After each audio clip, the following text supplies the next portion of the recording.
AIIMS ಕಿಚನ್‌ಗೆ ಸ್ವಾಗತ. ಇವತ್ತು ತುಂಬಾನೇ ಸುಲಭವಾಗಿ ಮಸಾಲ ಅಕ್ಕಿ ಹಪ್ಪಳ ಹೇಗೆ ಮಾಡೋದು ಅಂತ ತೋರಿಸ್ಕೊಡ್ತಾ ಇದ್ದೀನಿ. ತುಂಬಾನೇ ಚೆನ್ನಾಗಿರುತ್ತೆ. ಅಕ್ಕಿ ಹಿಟ್ಟಲ್ಲಿ ಹೇಗೆ ಮಾಡೋದು ಅಂತ ತೋರಿಸ್ಕೊಡ್ತಾ ಇದ್ದೀನಿ.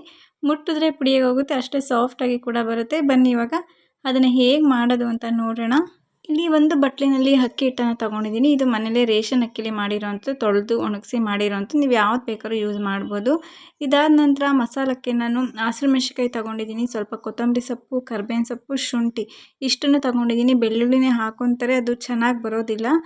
ಇದು ಎಲ್ಲನೂ ಕೂಡ ಗ್ರೈಂಡ್ ಮಾಡ್ಕೊಳ್ಳಿ. ಸ್ವಲ್ಪ ನೀರು ಹಾಕ್ಕೊಂಡು ಗ್ರೈಂಡ್ ಮಾಡ್ಕೊಳ್ಳಿ.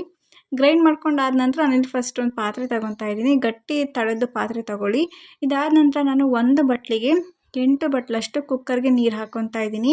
ಇದಾದ ನಂತರ ಒಂದು ಬಟ್ಲಿನಷ್ಟು ನೀರನ್ನು ನಾನು ಏನು ಮಾಡ್ತೀನಿ ಅಂದರೆ ಮಿಕ್ಸಿ ಜಾರಿಗೆ ಹಾಕ್ಕೊಂಡು ಅದ್ರ ಮಸಾಲ ಇರುತ್ತಲ್ಲ ಅದನ್ನೆಲ್ಲ ಕ್ಲೀನಾಗಿ ತೊಳೆದು ನಾನು ಅದಕ್ಕೆ ಸೇರಿಸ್ಕೊತೀನಿ. ಟೋಟಲಾಗಿ 9 ಲೋಟ ನೀರಾಗುತ್ತೆ. ಕರೆಕ್ಟಾಗಿ 9 ಲೋಟ ನೀರು ಹಾಕ್ಕೊಂಡ್ರೆ ನಿಮಗೆ ಪರ್ಫೆಕ್ಟ್ ಕನ್ಸಿಸ್ಟೆನ್ಸಿ ಬರುತ್ತೆ. ನೆಕ್ಸ್ಟು 1 ಚಮಚದಷ್ಟು ಉಪ್ಪು, 1 ಚಮಚದಷ್ಟು ಹಪ್ಪಳದ ಖಾರವನ್ನು ಬಳಸ್ಕೊತಾ ಇದ್ದೀನಿ. ಅದು ಇಲ್ಲ ಅಂದರೆ ಸ್ವಲ್ಪ ಸೋಡಾ ಹಾಕ್ಕೊಳ್ಳಿ. ಅದ್ರ ಬದಲಿಗೆ ಇನ್ನೊಂದು ಸ್ವಲ್ಪ ಉಪ್ಪನ್ನು ಎಕ್ಸ್ಟ್ರಾ ಹಾಕ್ಕೊಳ್ಳಿ. ಹಪ್ಪಳದ ಖಾರದಲ್ಲಿ ಉಪ್ಪಿನ ಅಂಶ ಇರುತ್ತೆ, ಹಾಗಾಗಿ ನೋಡಿಕೊಂಡು ಉಪ್ಪು ಹಾಕ್ಕೊಳ್ಳಿ. ಉಪ್ಪೇನಾದ್ರು ಜಾಸ್ತಿ ಆಯಿತು ಅಂದರೆ ನಾವು ಅದನ್ನು ಕಡಿಮೆ ಮಾಡೋಕ್ಕಾಗೋದಿಲ್ಲ. ಅದಕ್ಕೋಸ್ಕರ ನಾಲ್ಗೆ ರುಚಿಗೆ ಸ್ವಲ್ಪ ಕಡಿಮೆ ಇದ್ದಂಗೆ ಹಾಕ್ಕೊಳ್ಳಿ. ನಂತರ ನಾನು ಗ್ಯಾಸ್ ಮೇಲೆ ಇಟ್ಟು ಸ್ವಲ್ಪ ನೀರನ್ನು ಬೆಚ್ಚಗೆ ಮಾಡ್ಕೊತಾ ಇದ್ದೀನಿ. ಉಗುರು ಬೆಚ್ಚಗೆ ನೀರು ಇರಬೇಕು ಅಂತೀವಲ್ಲ ಆ ಥರ. ನಂತರ ಇದಕ್ಕೆ ಸ್ವಲ್ಪ ಜೀರಿಗೆಯನ್ನು ಕೂಡ ಸೇರಿಸ್ಕೊತಾ ಇದ್ದೀನಿ. ಸ್ವಲ್ಪ ಬೆಚ್ಚಗೆ ಮಾಡ್ಕೊಂಡಾದ್ಮೇಲೆ ಗ್ಯಾಸ್ ಆಫ್ ಮಾಡ್ಕೊಂಬಿಡಿ. ಗ್ಯಾಸ್ ಆಫ್ ಮಾಡ್ಕೊಂಡಾದ ನಂತರ ಸ್ವಲ್ಪನೇ ಸೇರಿಸ್ಕೊಂಡು ಮಿಕ್ಸ್ ಮಾಡ್ಕೊಳ್ಳಿ. ಕೈಯಲ್ಲೂ ಕೂಡ ಮಿಕ್ಸ್ ಮಾಡ್ಕೊಳ್ಳಿ, ಗಂಟಿಲ್ದಂಗೆ ಸ್ವಲ್ಪನೂ ಕೂಡ ಗಂಟಿಲ್ದಂಗೆ ಮಿಕ್ಸ್ ಮಾಡ್ಕೊಬೋದು. ನೀರು ಬೆಚ್ಚಗೆ ಆಗಿರೋದ್ರಿಂದ ಹಸಿಟ್ಟು ಹಾಕಿದ ತಕ್ಷಣ ಹರಳಿಬಿಡುತ್ತೆ, ಆಗ ಒಂದು ಸ್ವಲ್ಪನೂ ಕೂಡ ಗಂಟು ಬರೋದಿಲ್ಲ.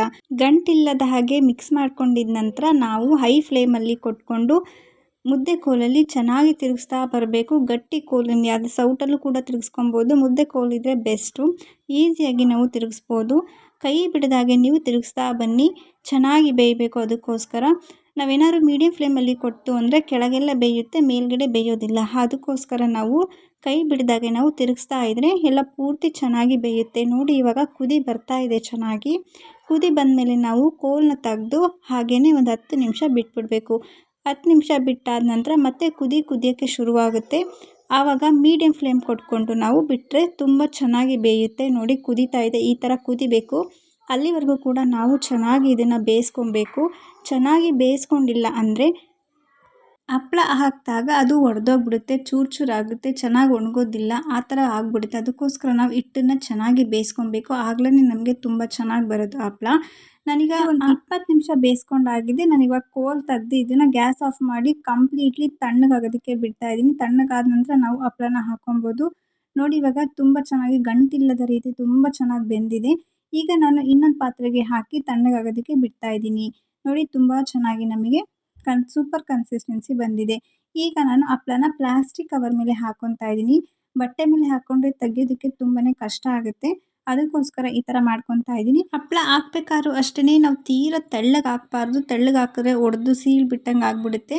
ಸ್ವಲ್ಪ ಮಂದಗೆ ಹಾಕ್ಕೊಂಡ್ರೆ ನಮಗೆ ಹಪ್ಪಳ ತುಂಬ ಚೆನ್ನಾಗಿ ಬರುತ್ತೆ, ಎತ್ತಕ್ಕೂ ಕೂಡ ತುಂಬ ಸುಲಭವಾಗಿ ಬರುತ್ತೆ. ಅದಕ್ಕೋಸ್ಕರ ಇಷ್ಟರಲ್ಲಿ ನಮಗೆ ಒಂದು 120 ಹಪ್ಪಳ ನಮಗೆ ಆಗಿತ್ತು.